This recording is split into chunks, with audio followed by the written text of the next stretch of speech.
Okay, so we're into part 4 of this little series comparing the Gibson R9 to the Nick Huber Orca 59. Now, if you haven't seen the first 3 videos, I think you should go and start at the beginning here with the first one. And as I've gone along in this series, I've got more and more used to the Orca and more certain about the differences between them. So I'm hoping in today's video we'll finally get to the bottom of what I really think, and maybe I can give you some advice as to which one you might be interested in. Now, the first thing to say is both guitars are phenomenal, but they really are quite different. Now, let's get straight into some playing so I can explain a bit more. First of all, we're going to go into just some clean playing on my 2-Rock Bloomfield Drive, which by the time you've seen this video, I will no longer have that amp. I sold that amp. I made a video about why I sold it here. That would be cool if you went and watched that as well. And whilst I'm here, I'm doing a giveaway at the moment where you can win this King Tone, the Dualist pedal. When I hit 6,000 subs, all you need to do is subscribe and comment and you'll be in. I'll send it anywhere in the world. So yeah, let's get on with it. First is going to be the Orca. And someone told me in the comments previously that the Orca has a push-pull knob so you can split the pickups into single coil mode. So you'll see that I do that here.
Okay, so I think the difference is quite clear there. The Orca is much more elegant and polite and much less vintage sounding. What I mean by that, it's got a fuller, richer tone, more harmonics. Now, when it comes to splitting coils, it's always a little bit difficult because if you set the amp up for the humbucker, then the single coil is going to sound stiff and, basically the output is halved. So it doesn't sound fantastic. I mean, you could set it up a lot better than that, but that's a pretty admirable single coil sound for a split pickup. Possibly the best one I've heard compared to my DGT, which has got that, compared to another Les Paul with a push-pull pot and some really good pickups. This is really good.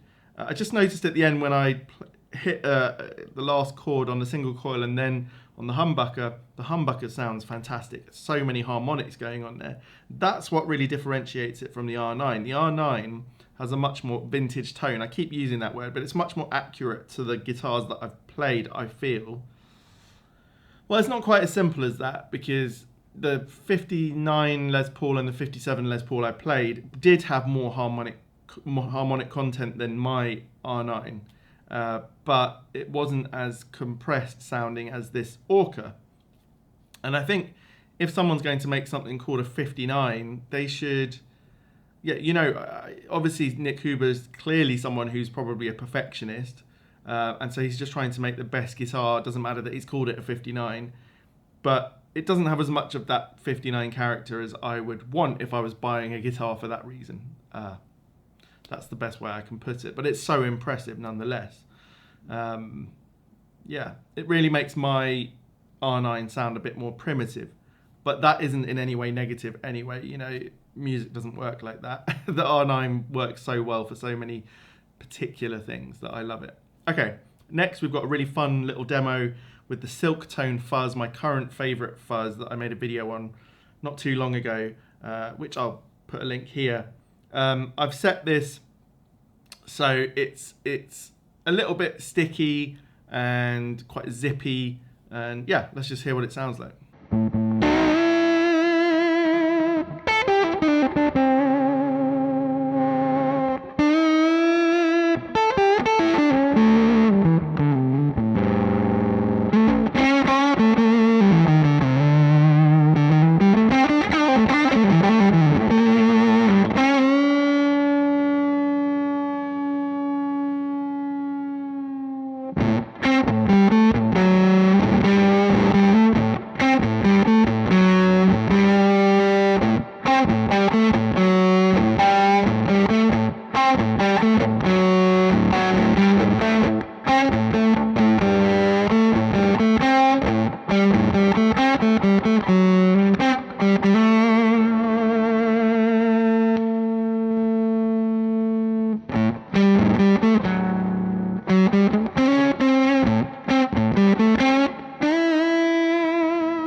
So the first thing I want to say is I played the Orca first and then I played the R9, and it was only then I realised how comfortable the Orca's neck is to play. It actually took me a couple of minutes, even though I've had my R9 for a long time and played it so much, it took me a minute or two to get back into the R9's neck position, and actually I could feel that it's less comfortable across the saddle of my thumb there and actually more awkward to play. Now you'll notice I'm often very forgiving to my R9. The reason is because I really think it does an accurate sort of portrayal of those original guitars, and for that reason it is what it is. You know, I didn't want to buy the guitar that was more comfortable. I wanted to buy the guitar that was like the original. That's just, you know, the way my mind works. The Orca, on the other hand, I mean, it's broadly in the same category of neck. It's quite a big neck. If anything, it looks bigger, but it's more comfortable. So I don't quite know, you know, without getting gauges out and doing all of that sort of thing, I don't really understand it. But the Orca is so comfortable. I think you could sit there all day. As I've said before, this is such a pro guitar, such a pros guitar. You know, session musicians and people like that who need a humbucker sound, who need a Les Paul sound, could do a lot worse than looking at a guitar like this. As it came to the fuzz, again, I thought the Orca was better. It was a lot clearer, and I actually was going to play some stuff lower down the neck on the lower strings, but when I tried that on the R9, it was just very muddy. Now, again, you can use that for effect, but in terms of clarity and you know, versatility, then the Orca really wins out on that one. To be honest, I don't often use fuzz this strong myself, so it's quite an interesting thing for me to have played around with that. I just thought the Orca sounded fantastic with that fuzz, and it was great to play, and yeah, quite amazing really. The R9, again, bit like it always is. It's got quirks and it's got character. Okay, I've got two more pedals we're going to look at now. The next one is the Vemiram Janray. So I'm going to set this so that it's on the edge of breakup. Let's see what we get out of it.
Okay, so on this particular occasion, I really preferred the R9 over the Orca.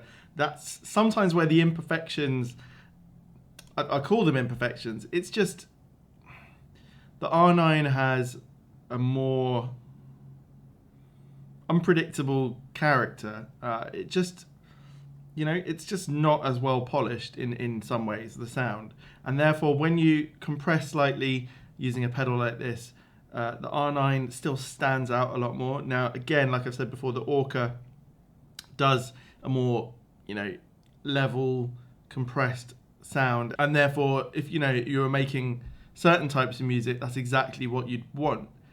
For, older styles of music and blues and things like that, then the R9 is probably going to suit it a lot more because you want to have that real character. Now, I've been battling back and forth between the videos as to which guitar is more dynamic. At the beginning, I said the R9. Later, I said maybe the Orca is, because you can probably play it a bit more. It probably goes lower in terms of how gentle it can be when you're using your fingers.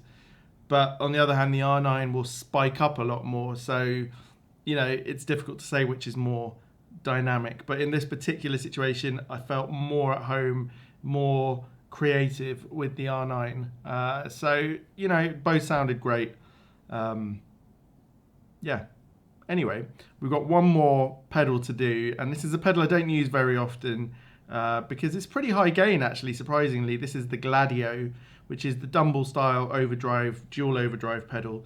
But we're going to get a bit more rocky with these guitars. Let's see what they can do.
Okay, the first thing to say from that is I enjoyed that on both of them, but the R9 has a much muddier low end. I just can't get away from that. I could dial it out of the amp in some way or another by really reducing the bass, but it still always seems to have a muddiness, and I'm going to do a video pretty soon about trying to improve my R9's tone, so yeah, look out for that one. Overall though, I enjoyed playing the R9 more. It's just, you know, it breaks through at the top end more than the Orca does. The Orca definitely smooths off. The sustain on the Orca is just ridiculous. Like, you can hold it for ages, and it's not just the how should I put it? It's not just like the pickups, the amp, and the pedal doing it. You feel like it's going through the guitar.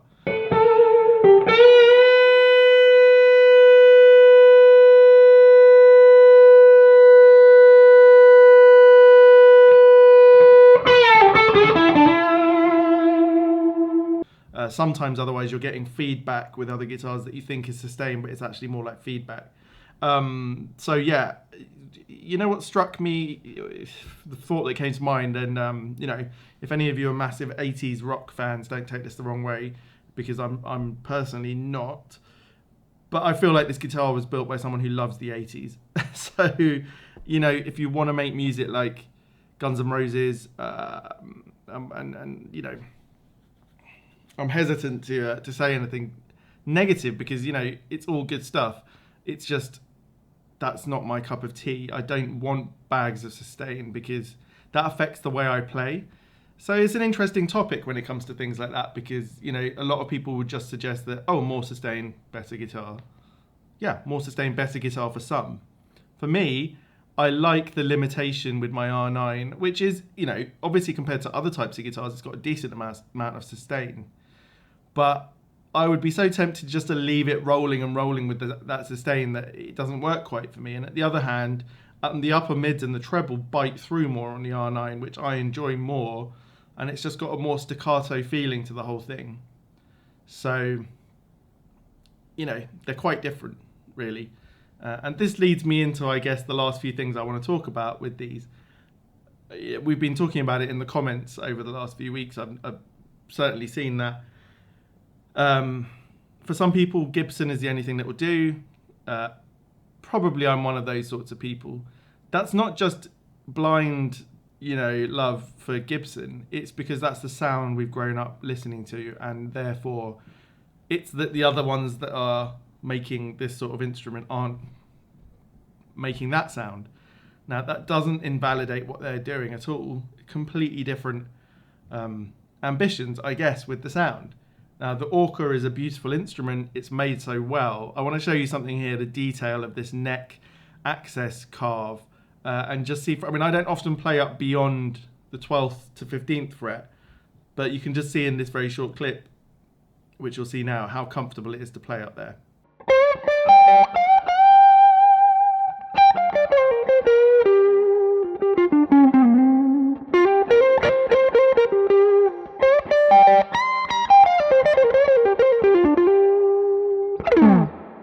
So yeah, I think this this Orca has a broader scope than the R9. You know, the R9 they set out to make a reissue. The Orca is an homage in some ways to a 59 type. I'd be interested to see how it compares to the normal Orca, which, you know, what is the difference between a normal Orca and an Orca 59? What has Nick Huber decided is the difference? I'm not sure.